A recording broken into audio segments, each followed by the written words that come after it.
사우디아라비아 국영기업이자 세계 최대 석유 기업인 아람코의 상장이 임박했다. 세계 상장으로 불리며 전 세계 증시의 최대 변수로 떠올랐는데 아람코 상장이 우리 증시에 미치는 영향은 무엇인지 집중 점검해본다.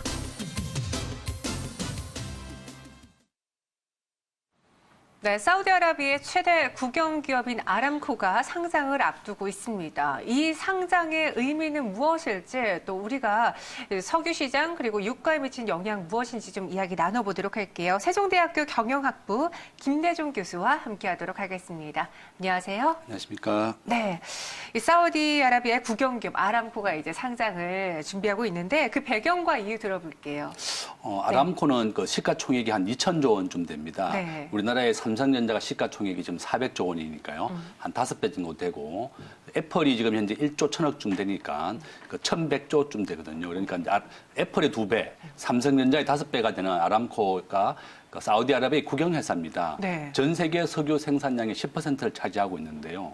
과거에는 사우디아라비아 재정의 90%를 석유로 충분했었는데 전 세계가 석유를 생산하고 또 오페크가 석유를 통제하고 이렇게 하려고 했더니 그게 잘 안 되는 겁니다. 그래서 석유만 하나에 의존해서는 안 되겠고 사업을 좀 다각화해서 석유만이 아니라 뭐 조선, 인프라, 뭐 전자정부 다양한 사업을 통해서 사우디 경제가 일으켜야 되겠다. 그런 다양한 목표가 있습니다. 그래서 사우디가 이번에 석유를 상장하는 아람코를 상장함으로 인해서 거기에서 생기는 돈으로 사우디아라비아에 있는 다양한 사업을 다각화하겠다. 그것이 가장 큰 이유다. 이렇게 말씀드릴 수 있습니다. 예상 시가총액이 약 2천조 원이라는 네. 그 어마어마한 숫자를 갖고 있는데 사실 이 정도의 규모라면은 다른 세계 증시에도 상장해도 될 법했거든요. 그리고 실제로 추진을 했었지만 결국 아람코 사장이 사우디 타다올에만 이제 국내 증시에만 이제 자국 증시에만 상장을 하겠다라고 발표를 했어요. 그 이유가 있을까요? 여러분들도 잘 아시겠지만 석유라고 하는 것은 네. 굉장히 불확실합니다. 가격이 과거에는 한 20달러에서 최고 189달러 그러니까 9배 가까이 성장까지 했었거든요. 그러다가 최근에는 또 65달러입니다. 네. 과거에는 전 세계에서 가장 많은 석유를 생산했던 게 사우디아라비아, 베네수엘라 이런 아랍 중심이었는데 지금은 미국이 전 세계 석유 생산을 가장 많이 하고 있어요. 17% 정도 생산하고 있고 네. 미국, 러시아, 그다음에 사우디아라비아 이게 이제 3강인데요. 석유를 이제 전 세계에서 생산을 하고 있고 미국은 특히 셰일 가스라 그래서 과거에 안반층에 있던 석유를 아무도 생산을 못 했었는데요. 점점 기술이 개발되고 또 자원을 더 좋은 기술이 개발되게 되면서 미국이 전 세계 셰일 가스 공급을 늘리면서 석유 생산 1위가 된 겁니다. 그래서 사우디 입장에서는 더 이상 이 석유만 하나 가지고는 안 되겠고 전 세계에 있는 기관 투자가들도 이 아람코사가 정말 좋은 회사인 건 분명하지만 네. 이 석유가 굉장히 불확실하고 또 유가가 지금 현재 65달러인데요. 네네. 다른 나라들은 감산을 해서 석유 가격을 올리자고 하는데 다른 나라가 동의를 안 해주는 겁니다. 이란, 이라크, 베네수엘라가 굉장히 어려운 경제 상황이 있기 때문에 감산을 해서 석유를 올리자고 아무리 얘기해도 네. 자국이 경제가 더 어려우니까 감산 동의도 안 되고 또 석유 가격에 대해서 올리고자 하는 사우디아라비아 목표도 이룰 수가 없고 네. 그래서 외국인들을 투자를 하지 않는 겁니다. 이번에 보니까 기관 투자자들의 공모가 현재 시간으로 4일까지 마감이 되는데 생각보다 글로벌 기관 투자자들의 외면을 좀 받은 것 같아요. 그러니까 사우디의 기관 투자자들만 유독 많이 공모했다라는 이야기가 있는데 왜 국제 증권 시장에 투자를 안 하는지 소외받은 이유도 궁금하거든요. 이제 사우디아라비아의 인구는 3,500만 정도 되고요. 네. 우리나라보다 좀 더 적은데 네. 지금 현재 전 세계에서 이제 가장 큰 기업은 이제 애플입니다. 애플 그다음에 뭐 아마존 그다음에 뭐 MS 마이크로소프트 이런 기업인데 이렇게 사우디아라비아에 대한 그 국가에 대한 불확실성하고 네. 유가에 대한 불확실성이 가장 큽니다. 미국이 세계 1위의 석유를 생산하고 있는데 네. 사우디가 아무리 전 세계 석유의 10%를 차지하고 있고 또 오페크의 맹주라고 하지만 석유 가격 자체가 불확실하다. 그래서 지금은 주가라고 하는 것은 미래 가치가 가장 중요합니다. 미래 주가는 이제 경기를 선행한다고 그러는데요. 경기 선행 지수가 주가입니다. 그래서 6개월 정도를 기업을 앞서가는 것이 이제 주가인데요.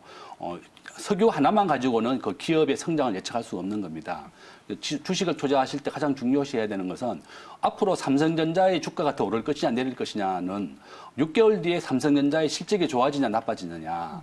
여러분들이 투자하는 기업에 대해서 6개월 뒤에 기업이 실적이 좋아지는 회사에만 투자해야 될 것이고 이 석유 가격에 대해서는 앞으로 실적이 좋아진다고 말할 수 없기 때문에 이렇게 전 세계 기관 투자가들도 많이 투자를 안 한 것입니다. 이 사우디라는 국가에 대한 불확실성 그리고 유가에 대한 불확실성 때문에 생각보다 좀 외면을 받았다라고 판단해 볼 수 있겠는데 이제 아람코는 개인 투자자에게 지분 0.5%를 또 기관 투자자에게는 1%를 각각 할당해서 11일 국내 주식시장에서 주식 거래를 시작할 예정인데 지금 주가는 한 어느 정도로 발표가 될지 전체적인 상장을 봤을 때 흥행을 할 것으로 보시는지 궁금하거든요. 네. 그 아람코의 작년에 순이익이 130조 원입니다. 네. 그러니까 이제 우리 애플의 2배 정도 되고 삼성전자 한 3, 4배 정도 되는데 네. 정말 세계 최고의 기업입니다. 그래서 지금 공모했는 가격보다는 네. 일부 상승은 하겠지만 그렇게 크게 상승하지 못할 것이다. 앞에서 말씀드린 것 같이 유가라고 하는 것은 굉장히 불확실하고 네. 기름 자체가 굉장히 미래 가치가 있거나 생산성이 있는 가치가 아니기 때문에 그렇게 큰 상승은 하지 못하겠지만 일단 공모 가격 이상으로는 수익이 날 것이다. 그렇게 말씀드릴 수 있습니다. 앞으로 이제 상장이 되고 나서 이 공모 자금을 어디에다 사용할지도 궁금하고요. 그리고 더불어서 이 상장을 앞두고서는 사우디아라비아가 석유를 감산하겠다라고 하고 있어요. 다시 말해서 아람코의 몸값을 부풀리기 위한 것이다라고 블룸버그 통신이 분석하고 있는데 동의하시나요? 저는 이제 아람코의 입장에서는 석유를 감산해서 유가가 65달러에서 좀 상승을 시키는 것이 목표입니다. 그렇죠. 네. 그런데 앞에서 말씀드린 것 같이 베네수엘라, 이란, 이라크 등도 석유를 가장 많이 보유하고 있고 생산하는 국가입니다. 네. 지금 이란도 굉장히 어려운 상황이고 잘 아시는 것 같이 베네수엘라는 국가 파산 상태에 있고 이라크도 이라크 전쟁 이후에 굉장히 어려운 상황입니다. 그래서 아무도 동의를 안 해주는 거예요. 석유를 좀 감산하자, 생산을 좀 줄여서 우리가 석유 가격을 올리자. 65달러가 안 되고 한 68, 70달러까지 올리고자 하는 것이 목표인데요.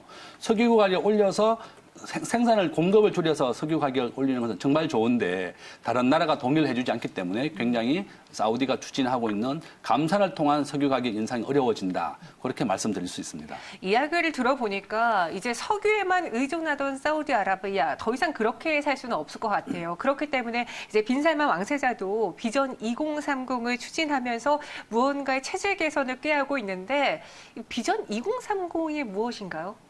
비전 2030은 이제 여러분들 알다시피 지금 아랍의 맹주가 과거에는 사우디였는데요. 지금 현재는 뭐 버저 두바이라든지 카타르가 또 월드컵을 유치해가지고 세계 아랍의 중심으로 들어나가고 있습니다. 그래서 빈살만 왕자가 자기가 젊은 왕자입니다. 그래서 자기가 이제 대권을 잡은 그 최고의 책임자가 되면서 더 이상 사우디아라비아는 석유 하나만 생존해서는 국가가 성장할 수 없다. 네. 과거에는 90%의 재정을 도움됐던 게 석유였는데 작년 말 기준으로 60%까지 내려왔습니다. 그래서 석유에서 지금까지 번 돈을 가지고 조선, 철강, 자동차, 로봇 다양한 분야에 있어서 우리가 4차 산업혁명을 주도하고 또 투자를 해서 다양한 분야에서 사우디아라비아 경제를 살려가겠다.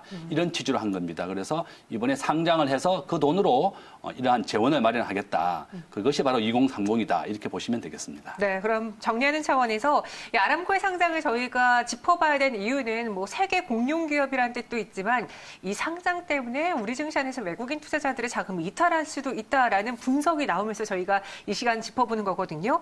아람코 상장 세계 증시에 어떤 영향을 미칠지 정리해 주세요. 지금 현재 우리나라의 시가총액은 1,400조고요. 외국인들이 우리나라 주식의 전체 40%를 가지고 있습니다. 네. 최근 모건 스탠리 MSCI 지수가 우리나라가 13%에서 0.2% 정도 줄였어요. 모건 스탠리 지수는 미국에 있는 모건 스탠리가 전 세계 경제에서 각국이 차지하는 비중을 평균해 놓은 겁니다. 근데 과거에는 우리나라가 지금 현재 제조업은 세계 5위거든요. 한국보다 제조업을 잘하는 나라는 중국, 미국, 독일, 일본, 한국이 5위입니다. 메모리 반도체 70%를 차지하고 있고요.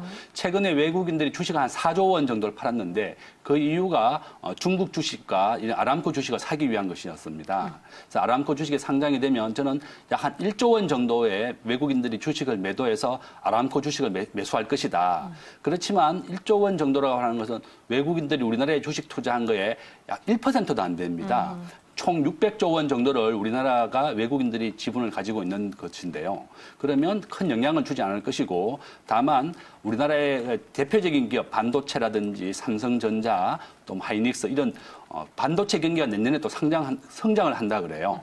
그 교체 주기가 왔기 때문에 그래서 기업 주식 투자의 가장 중요한 것은 미래에 대한 투자고 6개월이나 1년 뒤에 어떠한 기업이 더 성장할 것이냐 그것이 가장 중요하다. 그래서 주식 투자할 때는 성장하고 발전 가능성이 있는 기업에 투자해야 되겠다. 그래서 이번에 아람코 주식이 상장이 되었지만 한국 주식에는 큰 영향은 없고 다만 1조 원 정도 외국인들이 추가 매도를 해서 아람코 주식을 살 것이다. 저는 그렇게 예측하고 있습니다. 네, 알겠습니다. 이 아람코의 상장 앞으로 어떤 모습 보일지 저희 계속해서 팔로우해 보도록 할게요.